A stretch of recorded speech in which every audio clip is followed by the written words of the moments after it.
Hello दोस्तों, मैं हूं जयदीप। आज की इस वीडियो में हम पास्ट कंटिन्यूस टेंस के बारे में समझेंगे कि इसका कैसे प्रयोग करते हैं। तो चलिए शुरुआत करते हैं इस वीडियो को। Past continuous tense.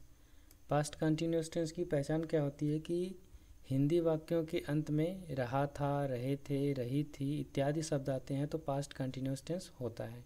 यानी कि कोई भी कार्य जो भूतकाल में यानी पास्ट में वह चल रहा था, कब तक चला उसका पता नहीं रहता, इसलिए हम इसको कंटिन्यूस बोलते हैं, यानी कि पास्ट कंटिन्यूस टेंस।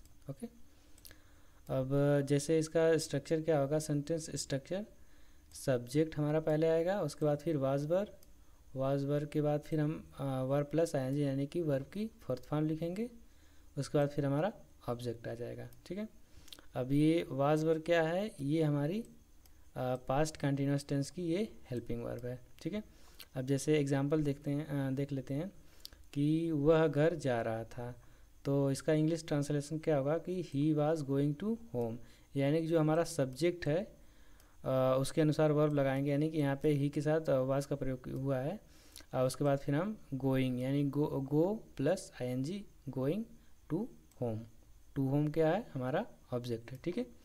अब जैसे हम क्रिकेट खेल रहे थे, तो इसका इंग्लिश ट्रांसलेशन क्या होगा कि वी वर प्लेइंग क्रिकेट। तो वी यहाँ पे हमारा जो सब्जेक्ट है प्लूरल में है, और ये इसलिए हमारी वर्ब क्या होगी, वर आएगी। वर के बाद हमारी मेन वर्ब के बाद फिर हमारा ऑब्जेक्ट, यानी वी वर प्लेइंग क्रिकेट। ठीक है। जैसे अब वाज वर का कहाँ प्रयोग करते हैं, थोड़ा डिटेल्स में देख लेते हैं। जैसे वर का प्रयोग हम किसके साथ करेंगे, प्रोनाउन वी, यू, दे या कोई प्लूरल नाउन आता है तो हम उसके साथ वर का प्रयोग करेंगे। और वाज का प्रयोग pronoun I, he, C, it या कोई सिंगुलर नाउन आता है जैसे राम, श्याम आता है तो वहाँ पे वाज का प्रयोग करेंगे। ठीक है। अब उसके बाद जैसे एग्जांपल देख लेते हैं कि वह घर जा रहा था, तो इसका इंग्लिश ट्रांसलेशन क्या होगा कि he was going to home. हमने जैसे पहले पिछली बार देखा था सेंटेंस में, he was going to home. यानी कि जो हमारा सब्जेक्ट ये सिंगुलर नंबर थर्ड पर्सन है, थर्ड पर्सन प्रोनाउन है, तो इसके साथ हम क्या किसका प्रयोग करेंगे, वाज का प्रयोग करेंगे। ठीक है। उसके बाद फिर हमारी मेन वर्ब के बाद फिर हमारा ऑब्जेक्ट आ जाएगा। ठीक है। अब जैसे यहाँ पे हमने वी के साथ वर का प्रयोग किया है क्योंकि ये प्लूरल सब्जेक्ट है, इसलिए हम यहाँ पे वर का प्रयोग करेंगे। यानी कि जब भी कोई सब्जेक्ट हमारा सिंगुलर नाउन है तो वहाँ पे वाज का प्रयोग करेंगे। अगर हमारा सब्जेक्ट प्लूरल नाउन है, चाहे कोई प्रोनाउन है जो प्लूरल फॉर्म में है, तो हम उसके साथ हम वर का प्रयोग करेंगे। ठीक है। जैसे इसका नेगेटिव सेंटेंस कैसे बनाएंगे। जैसे पहले तो हम सब्जेक्ट लिखेंगे, सब्जेक्ट के बाद फिर वाज वर्ब का प्रयोग होगा, यानी कि हमारी हेल्पिंग वर्ब आएगी। हेल्पिंग वर्ब के बाद ही हम नॉट का प्रयोग करेंगे, यानी कि हमेशा की तरह हर सेंटेंस में हम जो हमारी हेल्पिंग वर्ब होगी, हेल्पिंग वर्ब के बाद ही नेगेटिव सेंटेंस में नॉट का प्रयोग होगा। ओके। अब उसके बाद फिर हमारी मेन वर्ब आ जाएगी, यानी मेन वर्ब की fourth form verb plus ING, उसके बाद फिर हमारा ऑब्जेक्ट। ठीक है।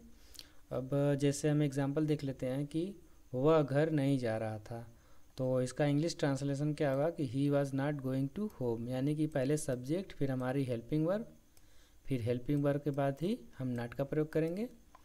नॉट के बाद फिर हमारी मेन वर्ब के बाद फिर हमारा ऑब्जेक्ट, यानी कि he was not going to home. ठीक है, बहुत सिंपल सा।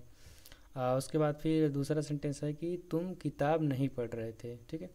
अब इसका यहाँ पे जो हमारा सब्जेक्ट है ये प्लूरल सब्जेक्ट है, इसलिए हम यहाँ पे वर का प्रयोग करेंगे। वर प्लस नॉट प्लस उसके बाद फिर रीडिंग जो है ये हमारा मेन वर्ब है। मेन वर्ब के बाद फिर हमारा ऑब्जेक्ट आ जाएगा। ओके। अब जैसे इंट्रोगेटिव सेंटेंस देख लेते हैं कि इंट्रोगेटिव सेंटेंस में कोई भी जैसे प्रश्नवाचक शब्द अगर बीच में आते हैं तो हम उनकी इंग्लिश पहले लिखेंगे, जैसे हमने दूसरे सेंटेंस में लिखा है। और अगर पहले आता है जैसे क्या, क्यों, कैसे, तो उस सेंटेंस में हम सबसे पहले जो हमारी हेल्पिंग वर्ब होगी उसको पहले लिखेंगे। ठीक है। जैसे पहले सेंटेंस में हमने क्या लिखा है कि यहाँ पे क्या वह स्कूल जा रहा था, यानी कि जो हमारा प्रश्नवाचक शब्द है वह पहले आया है, इसलिए हम यहाँ पे सबसे पहले जो हमारी हेल्पिंग वर्ब होगी वो अपने सब्जेक्ट के अनुसार लगाएंगे। ठीक है, यानी हर सेंटेंस में हम जो भी हमारी हेल्पिंग वर्ब होगी वह सब्जेक्ट के अनुसार होगी। ठीक है, अब यहाँ पे जो हमारा सब्जेक्ट है वह सिंगुलर नंबर थर्ड पर्सन है, तो इसलिए हम यहाँ पे वाज का प्रयोग करेंगे। ठीक है, अब उसके बाद फिर हमारी मेन वर्ब आ जाएगी, मेन वर्ब के बाद फिर हमारा ऑब्जेक्ट आ जाएगा, यानी कि was he going to school, और प्रश्नवाचक चिन्ह हमेशा इंट्रोगेटिव सेंटेंस में लगाएंगे। ठीक है, अब दूसरा सेंटेंस है कि तुम क्यों खेल रहे थे। अब यहाँ पे क्या है कि क्यों जो है ये वाक्य के बीच में आया है, इसलिए हम इसकी इंग्लिश पहले लिखेंगे, यानी कि वाई वर यू प्लेइंग, यानी कि पहले हमारा जो इंग्लिश वर्ड है उसको जो हमारा क्वेश्चन वर्ड है उसको पहले लिखेंगे, यानी क्यों की इंग्लिश।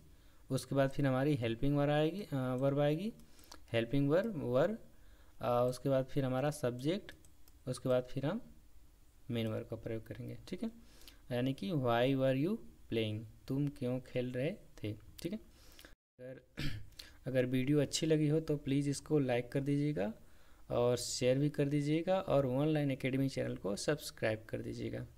Okay, thank you.